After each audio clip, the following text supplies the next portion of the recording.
Good morning बच्चों, एक बार फिर से आपका स्वागत है ऑनलाइन क्लासेस में।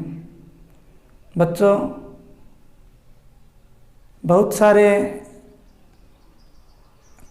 मैसेज आते हैं कि सर कि वो चैप्टर कहाँ देखें, वो चैप्टर कहाँ देखें जो पीछे रह गए हैं समय पे काम न करने की वजह से। तो उनके लिए मैंने प्लेलिस्ट बना दी है। आप जब वीडियो यूट्यूब के अंदर जाते हो चैनल्स के अंदर, तो वहाँ पे प्लेलिस्ट आपको नाम मिलेगा वीडियोज़ के पास। तो उस पे जाओगे तो आपको क्लास 9th साइंस लिखा हुआ मिल जाएगा। उस पे आप आराम से अपने क्लास 9th के जो चैप्टर हैं उनको देख सकते हो विज्ञान के। आज हम चैप्टर नंबर 3 की बात करेंगे। 1, 5, 6 और 7 हमारे हो चुके हैं। 3 नंबर चैप्टर की बात करेंगे। परमाणु व अणु, एटम्स एंड मोलिक्यूल्स। परमाणु व अणु, एटम्स एंड मोलिक्यूल्स। पीछे का जो सिलेबस था उसमें शानदार तरीके से दिया हुआ था। ये एनसीईआरटी का सिलेबस है, थोड़ा सा घुमाया हुआ है। इसमें पहले कुछ और दिया हुआ है, उन सिलेबस के आधार पर ही बात करेंगे बाद में। पहले आपके परमाणु की संरचनाएं के चैप्टर था, इस पर परमाणु व अणु नाम से दिया हुआ है।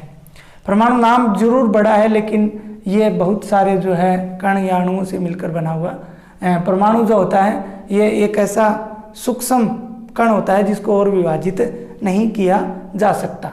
ठीक है, अब बात करते हैं इनकी परमाणु व अणु की। तो सबसे पहले रासायनिक संयोजन का नियम आपके टॉपिक दिया हुआ है। रासायनिक संयोजन का नियम क्या होता है? इस रासायनिक संयोजन के नियम को दो वैज्ञानिक थे, लवाइजिए व जोसेफ एल प्राउस्ट। थोड़े से नाम हल्ड हैं, देखिए, लवाइजिए व जोसेफ एल प्राउस्ट दो वैज्ञानिक थे। इन्होंने बहुत अधिक प्रायोगिक कार्य किए। इस बात पे रासायनिक संयोजन के नियम को बताने के लिए इन्होंने बहुत अधिक कार्य किए, और बहुत अधिक कार्य करने के बाद इन्होंने रासायनिक संयोजन के 2 नियम बताए। रासायनिक संयोजन के कितने नियम बताए? 2 नियम बताए। और वो दोनों नियम कौन से हैं? एक तो है द्रव्यमान संरक्षण का नियम, द्रव्यमान संरक्षण का नियम। सेकंड है स्थिर अनुपात का नियम, द्रव्यमान संरक्षण का नियम और स्थिर अनुपात का नियम। द्रव्यमान संरक्षण नियम की अगर हम बात करते हैं तो ये एक ऐसा नियम होता है जो किसी भी रासायनिक क्रिया में उपस्थित द्रव्यमान को न तो सर्जन किया जा सकता और न ही उसका विनाश किया जा सकता। मान लीजिए कोई अभिक्रिया ली हमने, A + B, इससे C और D मिल रहा है, C और D बन रहा है। तो A और B का द्रव्यमान मान लीजिए हमारे पास 5 kg है, तो C और D का भी उतना ही होगा, ना तो ज़्यादा होगा ना कम होगा। तो हमेशा ही किसी रासायनिक अभिक्रिया में द्रव्यमान न तो सर्जन किया जा सकता, न तो ज़्यादा बनाया जा सकता, और न ही क्या है उसका विनाश हो सकता। इसे क्या बोलते हैं? द्रव्य संरक्षण का नियम कहा जाता है। दूसरा था स्थिर अनुपात का नियम। ये इस पे स्थिर अनुपात के नियम जो है इस पे प्राउस्ट का ज़्यादा ध्यान था। तो प्राउस्ट के अनुसार अगर हम बात करें, किसी भी यौगिक में तत्व सदैव, कोई यौगिक है, मान लीजिए, पढ़ेंगे हम यौगिक पढ़ेंगे इस चैप्टर में। कोई यौगिक है, मान लीजिए, किसी भी यौगिक में तत्व सदैव एक निश्चित द्रव्यमान के अनुपातों में रहते हैं, एक निश्चित द्रव्यमानों के अनुपातों में रहते हैं, जैसे H2 है। ठीक है, बहुत सारे ऐसे हैं जो क्या है एक निश्चित द्रव्यमान अनुपातों में स्थिर रहते हैं, तो उसे क्या बोला जाता है? स्थिर अनुपात का नियम बोला जाता है। इस प्रकार से ये 2 नियम दिए गए हैं। इसके बाद हम डाल्टन की बात करेंगे जिन्होंने परमाणु सिद्धांत के बारे में बताया था। देखो, तो अब हम बात करेंगे पेज के ऊपर, क्योंकि चौंके नहीं हैं। ये देखो, बहुत ही छोटे चौंके बंचे हैं। चौंक नहीं होने की वजह से शायद कल अवेलेबल हो जाएंगे। तो हम बात करते हैं आगे किसकी। हमने बात कर ली थी द्रव्यमान संरक्षण नियम की बात कर ली थी। द्रव्यमान संरक्षण नियम में मैंने आप लोगों को बताया था, क्या बताया था कि जो 2 वैज्ञानिक थे, दोनों वैज्ञानिकों ने 2 नियम दिए थे।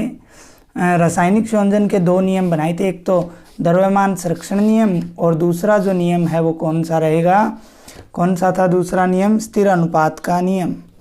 स्थिर अनुपात का नियम। इन दोनों नियमों की हमने बात की। क्या बात की? बात यह की कि द्रव्यमान संरक्षण नियम में किसी भी रासायनिक क्रिया में उपस्थित द्रव्यमान जो होता है उसको क्या नहीं किया जा, ना तो सर्जन किया जा सकता उसका, और ना ही उसका क्या नहीं किया जा सकता, ना ही उसका विन्यास किया जा सकता। वो द्रव्य संरक्षण का नियम था। दूसरा स्थिर अनुपात का नियम की हम लोग बात कर रहे थे। प्राउस्ट ने ये नियम दिया था। उन्होंने क्या बताया था? प्राउस्ट ने बताया था किसी भी यौगिक में जो है वो तत्व जो है सदैव एक निश्चित द्रव्यमानों के अनुपात में क्या होते हैं? विद्यमान होते हैं। तो ये बात आपको ध्यान में रखनी थी। इसके बाद में अब हम बात जो करने वाले हैं वो बात करेंगे किसकी? आगे के टॉपिक की। वो देखिए क्या है आगे का जो हमारा टॉपिक रहेगा वो रहेगा कि भारतीय दार्शनिक कौन कौन से थे जिन्होंने परमाणु के बारे में, क्योंकि हमारे चैप्टर का नाम ही क्या है? Atoms and molecules. ठीक है, तो परमाणु और अणु के बारे में हमारे दार्शनिकों को क्या कहना था उनकी बात हम करने वाले हैं। तो देखिए भारतीय दार्शनिक महर्षि कणाद। कौन? महर्षि कणाद। महर्षि कणाद की बात करते हैं तो महर्षि कणाद ने क्या किया था? उन्होंने महर्षि कणाद जो थे उन्होंने ईसा पूर्व 6ठी शताब्दी में, कौन सी? ईसा पूर्व 6ठी शताब्दी में बताया कि पदार्थ को छोटे से छोटे कणों में विभाजित कर सकते हैं परंतु अंतिम सूक्ष्मतम कण अविभाज्य रहेगा। मतलब छोटे से छोटे कण में अगर किसी पदार्थ को विभाजित करते हैं तो लास्ट में जो है वो क्या रहेगा? अविभाजित रहेगा। लास्ट में क्या रहेगा? अविभाजित वो रहेगा। ठीक है, उस अविभाजित कण को ही क्या बोला जाता है? अविभाजित कण को ही क्या बोला जाता है?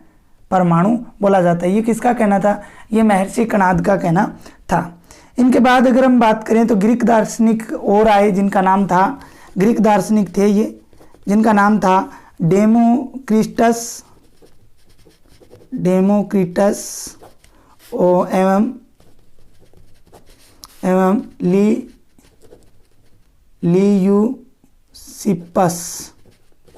लियूसिपस। ठीक है, यह इन्होंने अविभाज्य कण को एटम्स कहा। इन्होंने अविभाज्य कण को क्या कहा? एटम्स कहा या परमाणु कहा। इंग्लिश में इन्होंने एटम्स कहा, जिसका अर्थ होता है नए काटे जाने वाला। एटम्स का अर्थ क्या होता है? नए काटे जाने वाला। कौन सा?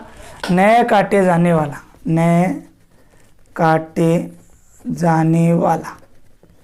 नए काटे जाने वाला उन्होंने इसको बोला। ये मुख्य बात थी इसकी। इसके अलावा अगर हम बात करें तो इस एटम्स को नए काटा जा सकता है, नए विभाजित किया जा सकता है। ठीक है, इसलिए ये अविभाज्य कण होता है। अब जिसकी हम बात करने वाले हैं महत्वपूर्ण है डाल्टन। किसकी बात करेंगे? डाल्टन की बात करने वाले हैं। पूरा नाम अगर बात करें जॉन डाल्टन की बात करते हैं तो इन्होंने सन 1808 में, कब? सन 1808 में रासायनिक संयोजन द्रव्यमान संरक्षण, देखो रासायनिक संयोजन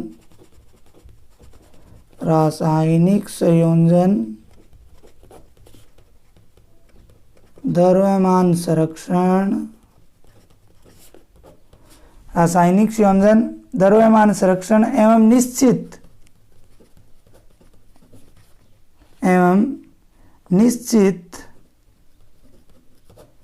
अनुपात के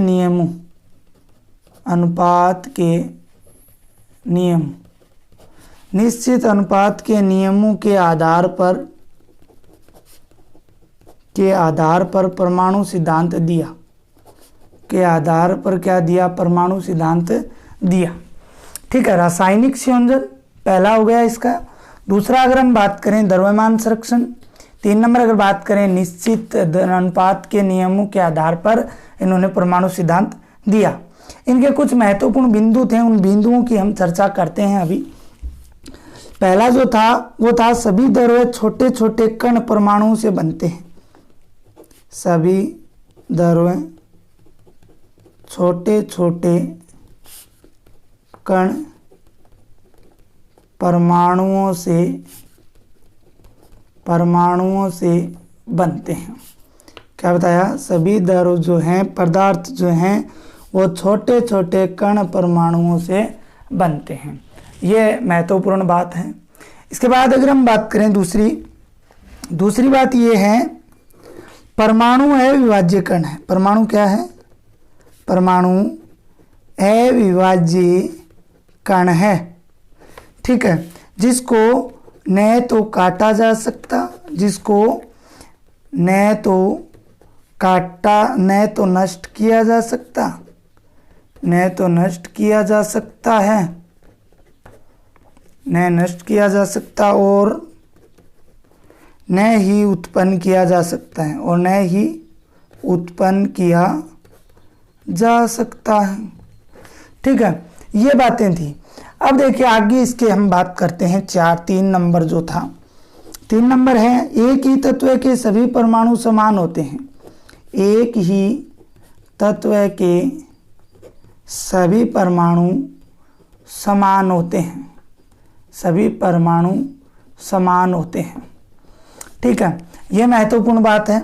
4 नंबर अगर हम बात करते हैं कि 4 नंबर क्या है, तो 4 नंबर इसमें है, वो है कौन सा है? 4 नंबर, भिन्न तत्वों के परमाणु भिन्न भिन्न गुणधर्म रखते हैं। भिन्न तत्वों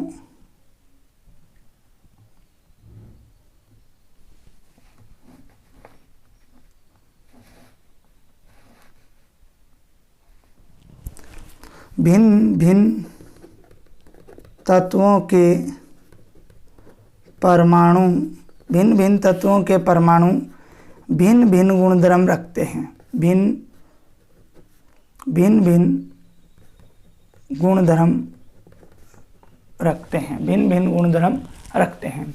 ये बात भी आपको ध्यान में रखनी थी। ठीक है, 5 नंबर की बात करते हैं। 5 नंबर जो इसमें है वो है, भिन्न भिन्न तत्वों के परमाणु परस्पर भिन्न भिन्न तत्वों के परमाणु परस्पर पूर्ण संख्या के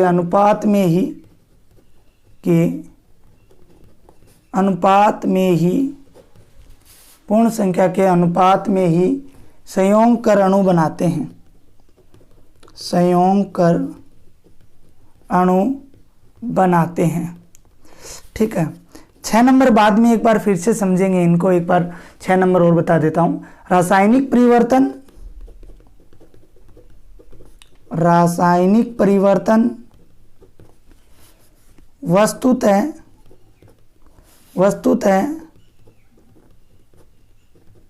परमाणुओं का संयोजन वियोजन अथवा पुनर्विन्यास होता है। ठीक है, तो इस प्रकार से हमने ये बात की। इनको एक बार फिर से समझ लेते हैं। आज के लिए फिर इतना ही रहेगा। ठीक है, कल चौंक प्राप्त हो जाएंगी तो हम वैसे ही बोर्ड पे काम करेंगे। तो जॉन डाल्टन ने सन 1808 में क्या बताया, देखो लगभग 1766 में इनका जन्म हुआ था। जॉन डाल्टन को, और एक बहुत ही गरीब परिवार के अंदर ये जन्मे थे। तो 12 साल की उम्र में ये टीचर बन गए थे, बच्चों को शिक्षा देने लगे थे। ठीक है, ऐसी कुछ बातें हैं इनकी। आपको इसके बारे में फिर से और टाइम मिलेगा तब विस्तार से हम बात करेंगे। पहला जो हम बात कर रहे थे कि जॉन डाल्टन सन 1808 में इन्होंने परमाणु को अविभाज्य कण का परमाणु सिद्धांत दिया। इन्होंने परमाणु सिद्धांत में पहला इन्होंने बताया था, सभी द्रव्य छोटे छोटे कण परमाणुओं से बनते हैं। सभी द्रव्य छोटे छोटे कण परमाणुओं से बनते हैं। ठीक है, मतलब जितने भी पदार्थ हैं वो छोटे छोटे परमाणुओं से मिलकर बने होते हैं। परमाणु है विभाज्य कण, इसका कोई विभाजन नहीं हो सकता, जिसको न तो नष्ट किया जा सकता है और न ही उत्पन्न किया जा सकता है, नहीं नष्ट किया जा सकता और नहीं ही उत्पन्न किया जा सकता है। 3 नंबर, एक ही तत्व के सभी परमाणु समान होते हैं। एक ही तत्व के सभी परमाणु जो समान होते हैं। जैसे मान लीजिए ऑक्सीजन की बात करते हैं तो ऑक्सीजन में O2, ठीक है, 2 परमाणु हैं ऑक्सीजन के अंदर। ऑक्सीजन के कितने परमाणु? 2।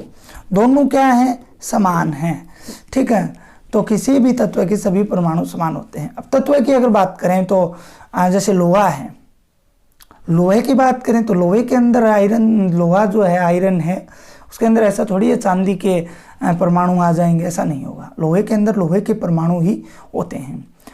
भिन्न भिन्न तत्वों के परमाणु भिन्न भिन्न गुणधर्म रखते हैं। अब लोहे के गुण अलग हैं, चांदी के अलग हैं, सोने के अलग हैं। तो भिन्न भिन्न तत्वों के परमाणु जो है वो भिन्न भिन्न क्या रखते हैं? गुणधर्म रखते हैं।